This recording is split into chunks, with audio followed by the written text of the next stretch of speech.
At exactly 12:03 a.m., Daniel Harper heard 3 slow knocks on his front door. Knock, knock, knock. He froze in bed, staring at the glowing red numbers on his alarm clock. He wasn't expecting anyone. In fact, nobody ever visited his cabin, especially not in the middle of the night. Then the knocking came again. Slower this time, louder. The cabin in Pine Hollow. Daniel had moved to Pine Hollow 6 months ago, hoping to escape the chaos of city life. The remote forest town in northern Oregon was quiet, peaceful, and almost forgotten by the world. The population barely crossed 300 people, most of them elderly residents who had lived there their entire lives. His small wooden cabin sat nearly half a mile away from the nearest neighbor, surrounded by towering pine trees and thick fog that rolled in every evening like clockwork. Daniel worked as a freelance writer, which allowed him to live anywhere. He spent his days writing articles and short stories, and his nights listening to the eerie sounds of the forest. Sometimes he heard branches snapping. Sometimes he heard distant whispers carried by the wind. But tonight felt different. The second knock, knock, knock, knock. Daniel slowly sat up in bed. His heart pounded against his chest like it was trying to escape. He checked his phone. No missed calls. No messages. The power flickered briefly, causing the lamp beside his bed to blink. He swallowed hard and whispered to himself, "It's probably just someone needing help." Yet, deep inside, something felt wrong. Nobody in Pine Hollow ever visited each other after dark. It was an unspoken rule he had learned during his first week in town. He grabbed a flashlight from his nightstand and stepped out of bed. The wooden floor creaked loudly beneath his feet, making him wince. The knocking stopped. For a moment, the silence was even more terrifying. The hallway shadow. Daniel stepped into the hallway leading to the front door. The cabin suddenly felt colder, as if someone had opened a freezer nearby. As he walked closer, he noticed something strange. A faint shadow moved beneath the door. It looked like someone was standing right outside, waiting. He hesitated. Every instinct screamed at him to turn around and go back to bed. But curiosity and fear pulled him forward. "Who's there?" Daniel called out, his voice trembling.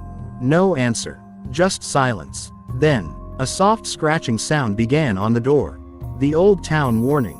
Daniel remembered something Mrs. Wilkins, the town's oldest resident, had told him during his first visit to the local grocery store. She had leaned closer and whispered, "If someone knocks after midnight, never open the door unless you hear them speak your name." At the time, Daniel thought she was joking or just sharing some old town superstition. But now, standing inches away from his front door, those words echoed inside his mind like a warning bell. He leaned closer and pressed his ear against the wood. He could hear breathing, slow, heavy, almost unnatural. The whisper. Just as Daniel stepped back, a faint whisper slipped through the door. Daniel. His entire body stiffened. The voice sounded distorted, like multiple voices speaking at once. It was neither male nor female. It sounded wrong. His flashlight flickered violently. "Let me in." Daniel stumbled backward, nearly dropping the flashlight. His mind raced with questions. Who knew his name? How did they know he lived here? He never introduced himself to most townspeople. The whisper came again, louder this time. "It's cold outside." The window reflection. Daniel slowly turned toward the living room window. The curtains fluttered slightly as if touched by invisible fingers. Then he saw it, a reflection in the glass. Not his reflection. Something stood behind him. Daniel spun around instantly, shining the flashlight across the hallway. Nothing. Empty walls. Silence. When he looked back at the window, the reflection was gone. The door handle moves. Click. Daniel's breath caught in his throat. The door handle slowly twisted downward. He stared at it, unable to move. His legs felt frozen, like they belonged to someone else. The handle jerked once, twice, then stopped. A deep thud hit the door, as if someone pressed their forehead against it from the outside. "You forgot me," the whisper murmured. Daniel's mind raced. He had lived alone most of his life. He couldn't remember anyone he might have forgotten. Or could he? The photo frame falls. Crash. Daniel jumped as a photo frame fell from the wall behind him. The glass shattered across the wooden floor. It was a picture of Daniel taken years ago, during his college graduation. He stared at it, confused. The photo had changed. Standing behind him in the picture was a blurry silhouette that had never been there before. A tall, thin figure with hollow, dark eyes. The phone loses signal. Daniel grabbed his phone quickly and tried calling 911. No signal. The battery dropped from 42% to 3% within seconds. The screen flickered and displayed a strange message. You opened the door once. Daniel's hands trembled violently. He knew for a fact he had never opened the door tonight.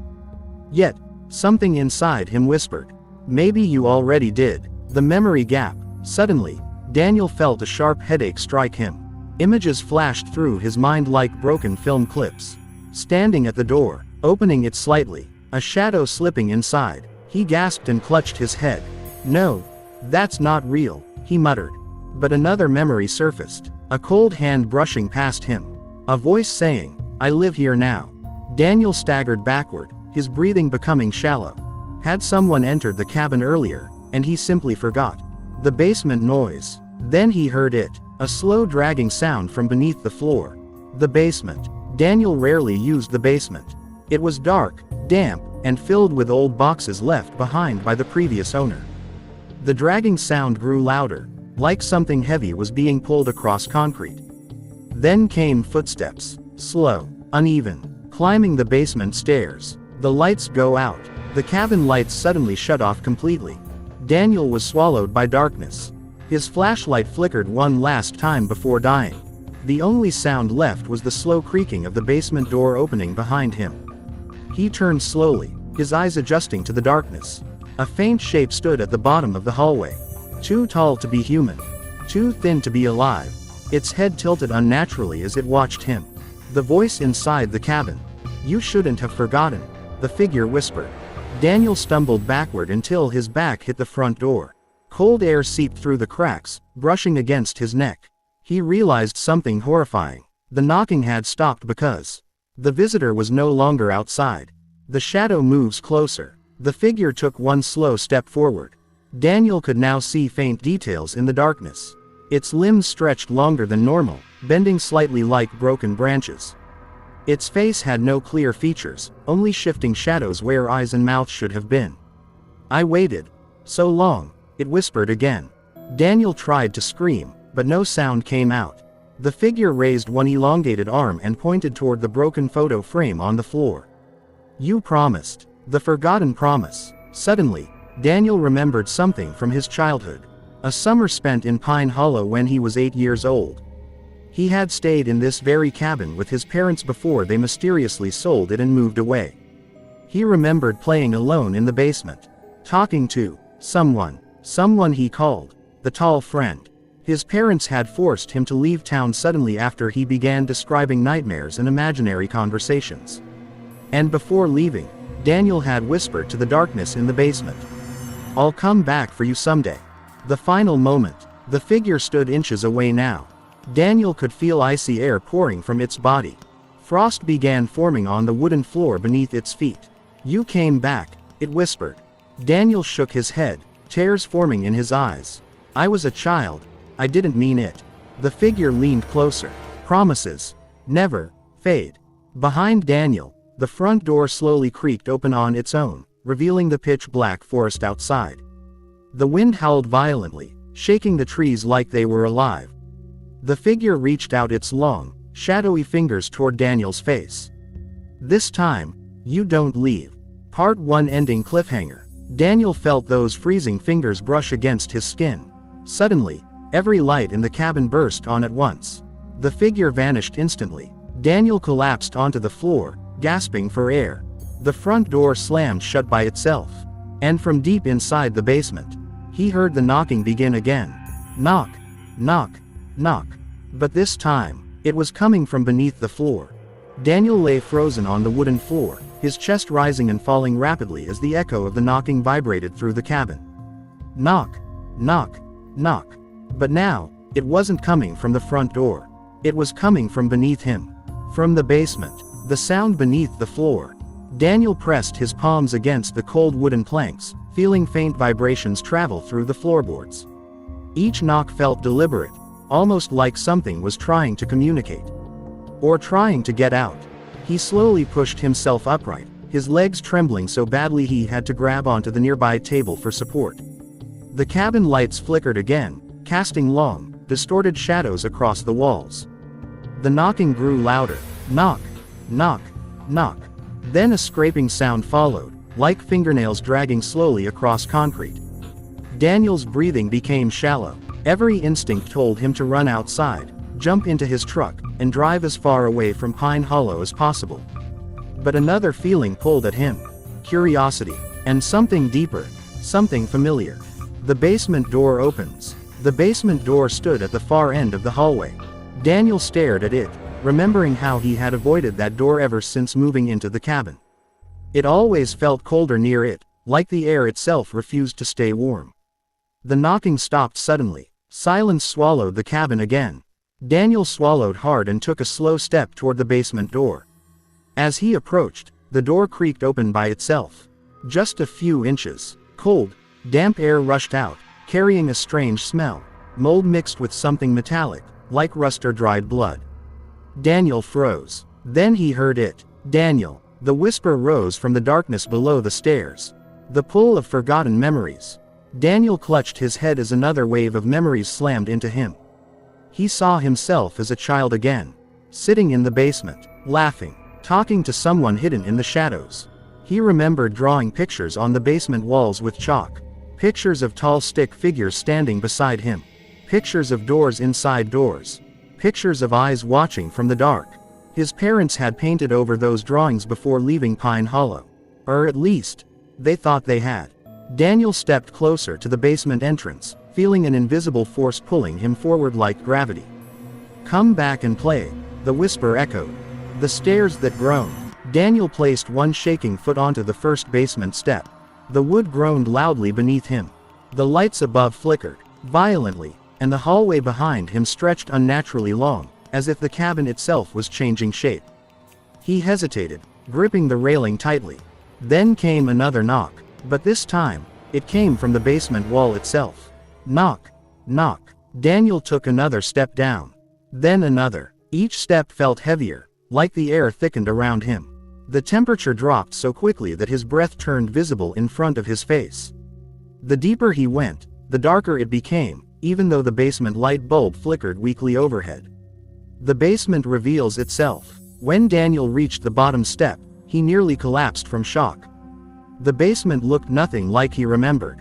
The walls were covered in strange, childlike drawings scratched into the wood paneling. Hundreds of them. Stick figures. Tall shadow shapes. Doors. Eyes. Faces screaming without mouths. His childhood drawings. But they looked fresh, like they had been carved recently. Daniel stumbled forward, tracing one of the carvings with trembling fingers. The wood felt wet. He pulled his hand back quickly. Dark liquid coated his fingertips. The old toy box. In the far corner of the basement sat a dusty wooden toy box. Daniel's stomach twisted when he recognized it instantly. It was his. He hadn't seen it in over 20 years. The toy box slowly creaked open by itself. Inside, Daniel saw his childhood belongings. A stuffed rabbit missing one eye, broken toy soldiers, and a small cassette recorder he used to carry everywhere. The recorder suddenly clicked on by itself. Static filled the air. Then a child's voice played from the speaker.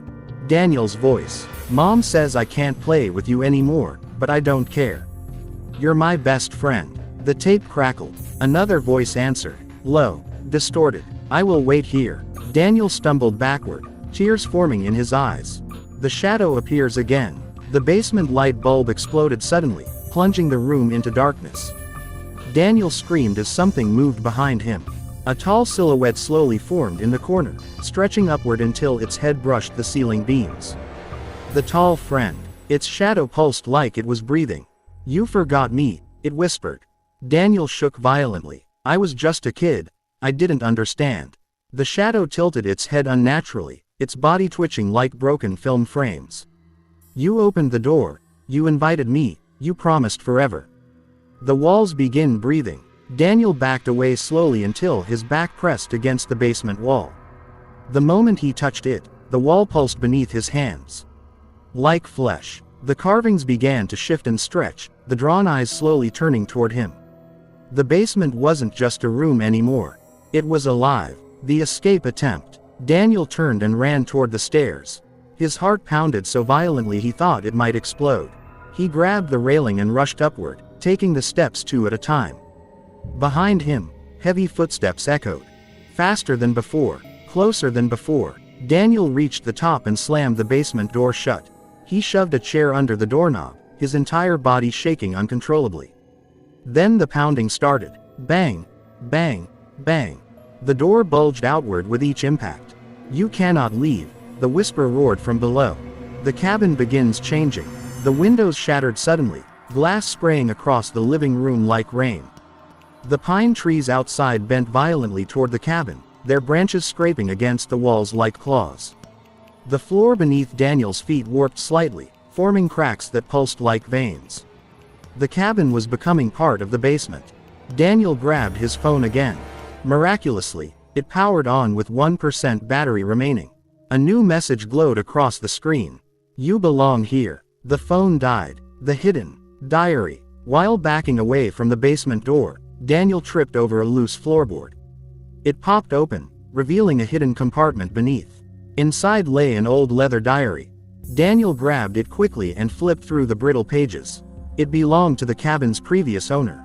The entries grew increasingly frantic as he read. The boy awakened it. It feeds on forgotten promises. Once invited, it never leaves. It grows stronger every time someone returns to this house.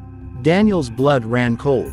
The final entry read, "If you hear knocking from below, do not answer." The door breaks open. Crack. The basement door splintered in the center. A long, shadowy arm forced its way through, stretching impossibly long across the hallway floor. Daniel screamed and scrambled backward as the arm clawed across the wood, dragging itself upward. The chair shattered. The door burst open completely. The tall friend rose from the basement, unfolding its body like smoke rising from fire. "Forever," it whispered. The terrifying realization. Daniel stared at the diary again, flipping quickly through the final pages. One last sentence was scribbled repeatedly across the last sheet. "It only leaves if someone replaces you." Daniel's stomach dropped. His eyes slowly lifted toward the front door. Outside, through the shattered window, he saw movement in the forest. Figures. Dozens of them, standing silently between the trees. Watching the cabin. Waiting. Part 2 ending cliffhanger. The tall friend stepped closer, its shadow stretching across the walls and ceiling. "Choose," it whispered. Daniel backed toward the broken window, staring at the figures outside. The forest began whispering his name in hundreds of overlapping voices. The tall friend reached out its long fingers toward him again. "Stay, or bring another." Daniel screamed as the basement floor beneath him cracked open. And a dozen shadow hands reached upward, grabbing his legs and pulling him down into the darkness. Daniel felt icy hands wrapping tightly around his legs as he was dragged across the cracking basement floor.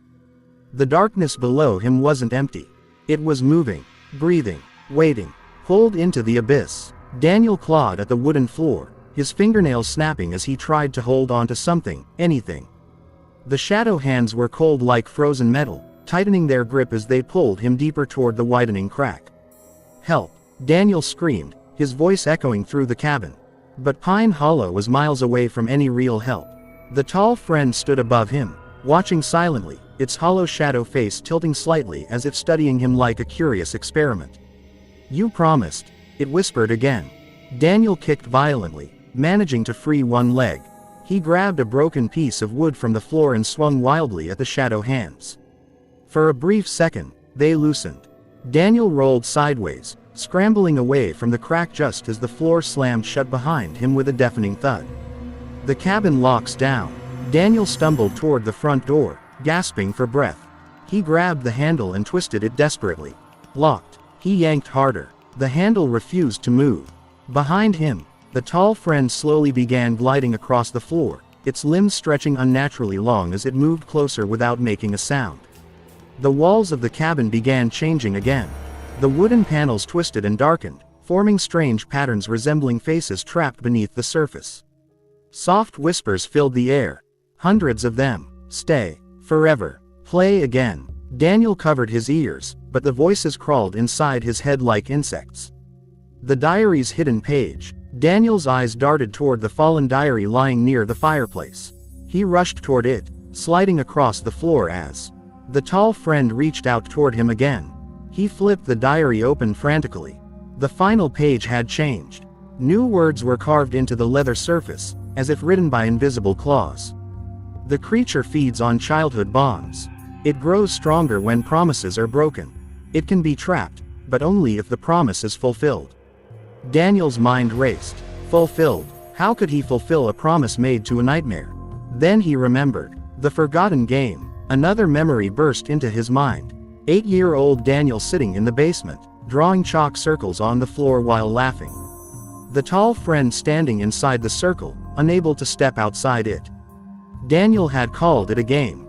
A protection circle. His parents had interrupted him that day, dragging him out of the basement before he finished drawing the final line.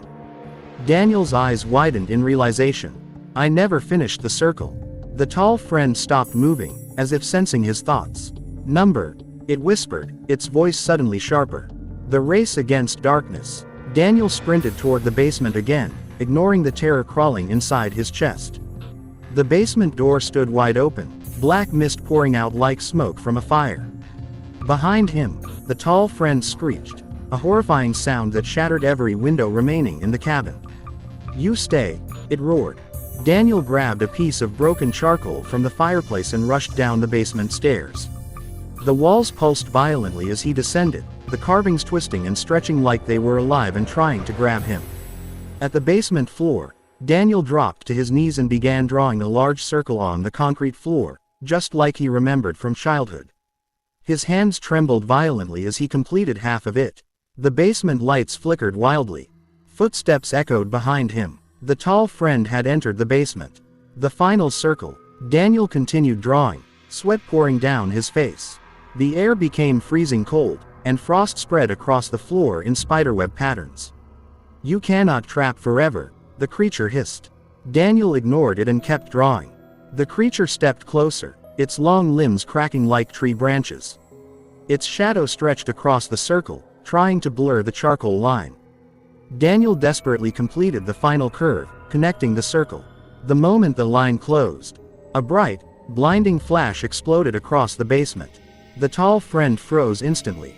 Its body jerked violently, like it was trapped inside invisible chains. The creature reveals its true form. For the first time, Daniel saw its full shape clearly. It wasn't just a shadow. Its body was made of shifting faces, hundreds of faint childlike expressions moving beneath its surface. Some crying, some laughing, some screaming silently. You leave me again, it whispered in dozens of overlapping voices. Daniel stood slowly, his entire body shaking. I never meant to trap you, he said weakly. I was just a kid. I didn't understand what you were. The creature tilted its head, the faces within its body twisting in pain. You were my only friend. Daniel felt tears streaming down his face. The horrifying truth. The creature wasn't just a monster. It was loneliness itself. Something ancient that attached itself to children who felt isolated, feeding on their imagination and their promises.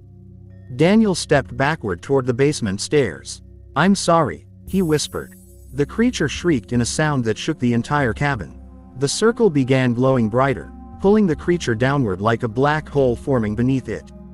Promises never die, it screamed as its body began collapsing inward.